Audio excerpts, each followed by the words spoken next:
ಏ ಅಲ್ಲಪ್ಪ, ಈ ಸೆಟಪ್ ಸಿನಿಮಾ ನೋಡ್ದಂಗೆ ಇದೆಯಲ್ಲಪ್ಪ. ಏನು ಹೌದಾ? ಚಿಂದಿ ಉಡಾಯಿಸ್ಬಿಟ್ಟಿದ್ದಾರೆ. ಪ್ರೇಮ್ ಅವ್ರ ಸ್ಟೈಲ್ ಗೊತ್ತು ನಿಮಗೆಲ್ಲ, ಏನು ಫಸ್ಟ್ ಏನು ಹೇಳಬೇಕಾಗಿಲ್ಲ. ಅವತ್ತಿಂದ ಇವತ್ತವರೆಗೂ ಒಂದು ಶೋಮ್ಯಾನ್ ಕನ್ನಡ ಇಂಡಸ್ಟ್ರಿಲಿ ಅಂದರೆ ಪ್ರೇಮ್ಸ್. ಅದೇ ಥರ ಒಂದು ಭಾಳ ಅದ್ಧೂರಿಯಾಗಿ ಒಂದು ಪಕ್ಕಾ ಕಮರ್ಷಿಯಲ್ ಪೈಸಾ ವಸೂಲ್ ಸಿನಿಮಾ ಮಾಡಿದ್ದಾರೆ. ಧ್ರುವ ಅವರು ತುಂಬ ಅದ್ಭುತವಾಗಿ ನಟಿಸಿದ್ದಾರೆ. ರಮೇಶ್ ಅವರು ತುಂಬ ಚೆನ್ನಾಗಿ ಮಾಡಿದ್ದಾರೆ. ಶಿಲ್ಪಾ ಶೆಟ್ಟಿ ಅವ್ರು ಚೆನ್ನಾಗಿ ಮಾಡಿದ್ದಾರೆ. ಸಂಜಯ್ ದತ್ ಅವ್ರು ಚೆನ್ನಾಗಿ ಮಾಡಿದ್ದಾರೆ. ಎಲ್ಲ ಕ್ರೆಡಿಟು ಡೈರೆಕ್ಟ್ರಿಗೆ ಹೋಗ್ಬೇಕು.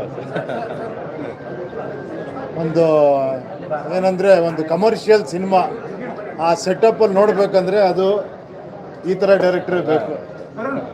I wish you all the best ಗುರು. ಚೆನ್ನಾಗಿ ಮಾಡಿದ್ದೀರಾ, ಒಳ್ಳೇದಾಗಲಿ ನಿಮಗೆ. ಗುಡ್ ಲಕ್ ಗುರು, ಚೆನ್ನಾಗಿದೆ.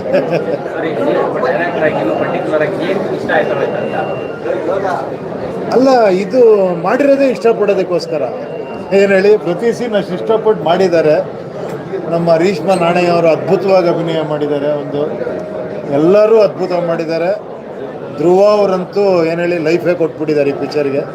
ಅವ್ರು ಅಷ್ಟೆಲ್ಲ ಮಾಡ್ಬೇಕಾದ್ರೆ ಡೈರೆಕ್ಟ್ರ್ ಹಿಂದ್ಗಡೆ ಎಷ್ಟು ಕೆಲಸ ಮಾಡಿರ್ಬೋದು ಡೈರೆಕ್ಟರ್ ನನಗೆ ಗೊತ್ತಾಗುತ್ತೆ. ತುಂಬ ಏನು ಹೇಳಿ ಆ ಪರಿಶ್ರಮ ಅಷ್ಟು ಅದ್ಭುತವಾಗಿರುವೆ. ಆಮೇಲೆ ನಿಮ್ಮದು ಅಷ್ಟೇ, ಇಲ್ಲಿ ಹೊರಟ್ಬಿಟ್ರೆ ನಮ್ಮ ಸಾರು ಪ್ರೊಡಕ್ಷನ್ನು ಕೂಡ ತುಂಬ ಅದ್ಭುತವಾಗಿ ಮಾಡಿದ್ದೀರಾ.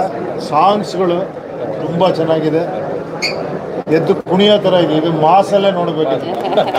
ಫುಲ್ಲು ಕಿರ್ಚಾಡ್ಕೊಂಡು ಬಿಸಿಲು ನೋಡಿಕೊಂಡು ನೀವು ಮಾಡಿಬಿಟ್ರೆ ನಾವು ಮಾಡ್ತಾ ಇದ್ದೀವಿ ಅಷ್ಟೇ. ಇಲ್ಲ, ಇದೊಂದು ದೊಡ್ಡ ಮಾತು ನಮ್ಮದು.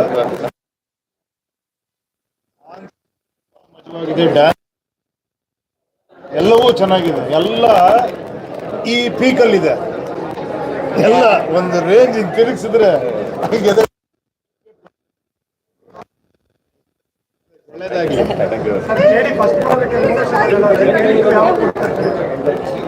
ಅದು ಅವ್ರು ಹೇಳ್ಬೇಕು ಡೈರೆಕ್ಟರ್. ಎಲ್ಲ ಡೈಲಿ ನೀವು ಇವ್ರಿಗೆ ಕಳಿಸ್ತೀರ ಶೂಟಿಂಗ್ಗೆ. ಎಲ್ಲ ಹಂಗಿದೆ.